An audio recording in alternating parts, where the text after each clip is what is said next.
Assalamualaikum, bonjour, selamat datang kembali di channel Ayu Kadrianti, channel informatif berisi fakta-fakta menarik yang sayang jika kalian lewatkan. Sebelum memulai videonya, jangan lupa untuk menekan tombol subscribe dan nyalakan lonceng notifikasi di HP kalian. Oke, without any further ado, let's move to the topic. Dalam fikih akhir zaman karya Dr. Rahmat Morado Sugiarto dijelaskan pada zaman Nabi ada dua orang yang diidentifikasi sebagai Dajjal. Pertama, seorang anak laki-laki dari keturunan Yahudi dengan sifat-sifat Dajjal.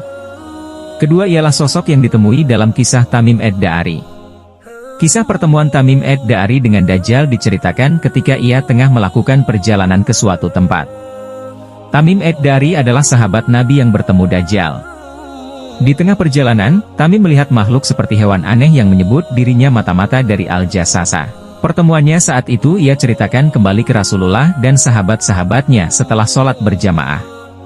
Rasulullah pun bersabda, "Demi Allah, sebenarnya aku mengumpulkan kalian bukan lantaran untuk memberi kabar gembira atau sedih. Aku mengumpulkan kalian karena Tamim ad-Dari, seorang laki-laki yang semula beragama Kristen, datang untuk berbaiat dan masuk Islam. Allah telah menyampaikan sesuatu yang sesuai dengan apa yang telah saya sampaikan kepada kalian tentang Dajjal." Mahmud Rajab Hamadi dalam buku Tanda-Tanda Kiamat disebutkan bahwa di tempat tersebut ketika mereka bertemu Dajjal, Dajjal bertanya kepada mereka dan mereka bertanya kepada Dajjal.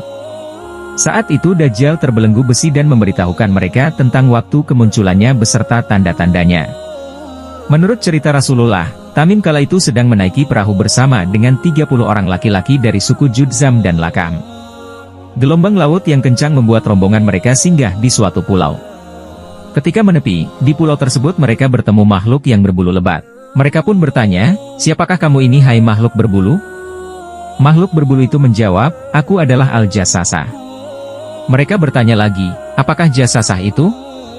Makhluk itu berkata, "Hai sekalian manusia, pergilah kalian kepada seorang laki-laki di suatu biara, karena ia sangat mengharapkan berita dari kalian." Setelah mendengar itu, rombongan mereka langsung pergi meninggalkan tempat tersebut karena mengira makhluk aneh itu adalah setan. Hingga akhirnya mereka masuk ke dalam pulau tersebut. Tiba-tiba, mereka bertemu dengan seseorang yang sangat besar di suatu biara. Diakui oleh Tamim sendiri, ia belum pernah melihat orang yang sebesar dan sekekar itu. Makhluk inilah yang mengaku dirinya Dajjal. Kedua tangan orang tersebut terbelenggu pada lehernya dan kedua kakinya dirantai dengan besi antara kedua lutut hingga kedua mata kakinya. Rombongan Tamim pun bertanya, "Siapakah kamu ini?" Makhluk itu menjawab, "Bukankah kalian telah memperoleh sedikit informasi tentang diriku? Maka sekarang beritahukanlah kepadaku siapakah kalian sebenarnya." Tamim dan kawanannya menjawab, "Kami adalah orang-orang yang berasal dari Arab. Kami berlayar mengarungi laut dengan perahu. Kemudian kami terbawa ke tengah laut pada saat gelombang laut mulai membesar." Mereka pun menceritakan pertemuan dengan hewan aneh tersebut pada si makhluk raksasa. Laki-laki di biara itu kemudian bertanya pada mereka, "Hai rombongan pengendara perahu, beritahukanlah kepadaku tentang kebun kurma Baisan." Dijawab oleh rombongan Tamim bertanya, "Tentang hal apakah yang akan kamu tanyakan kepada kami?" Laki-laki itu menjawab, "Aku bertanya tentang pohon kurma kepada kalian, apakah ia telah berbuah?" Kami menjawab, "Ya, pohon kurma itu telah berbuah." Laki-laki itu justru berkata bahwa pohon kurma tersebut sebentar lagi tidak akan berbuah. Ia lalu bertanya lagi, "Beritahukanlah kepadaku tentang telaga Tabariyah." Rombongan Tamim balik bertanya, "Apakah yang akan kamu tanyakan kepada kami?" Laki-laki itu berkata, "Apakah telaga tersebut ada airnya?" Dijelaskan pada laki-laki biara tersebut bahwa air telaga ada sangat banyak. Namun, sang laki-laki kembali berkata bahwa air telaga itu akan habis. Kemudian laki-laki itu bertanya lagi, "Beritahukanlah kepadaku tentang seorang nabi utusan Allah yang ummi, apa yang telah ia lakukan?" Rombongan Tamim menjawab, nabi tersebut telah keluar dari kota Makkah dan menetap di kota Yatsrib, Madinah. Laki-laki itu bertanya lagi, "Apakah nabi itu dimusuhi oleh orang Arab?" Dan kemudian dijawab dengan, "Ya, ia selalu dimusuhi orang Arab."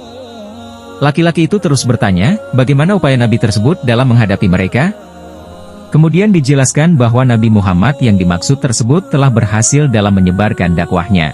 Hingga lelaki biara itu menjawabnya dengan panjang lebar sembari menjelaskan siapa dirinya. Hal ini pun menjelaskan mengapa ia mengetahui tentang masa yang akan datang. Sungguh lebih baik apabila orang Arab itu mematuhinya. Sekarang, baiklah aku akan memberitahukan kepada kalian tentang diriku.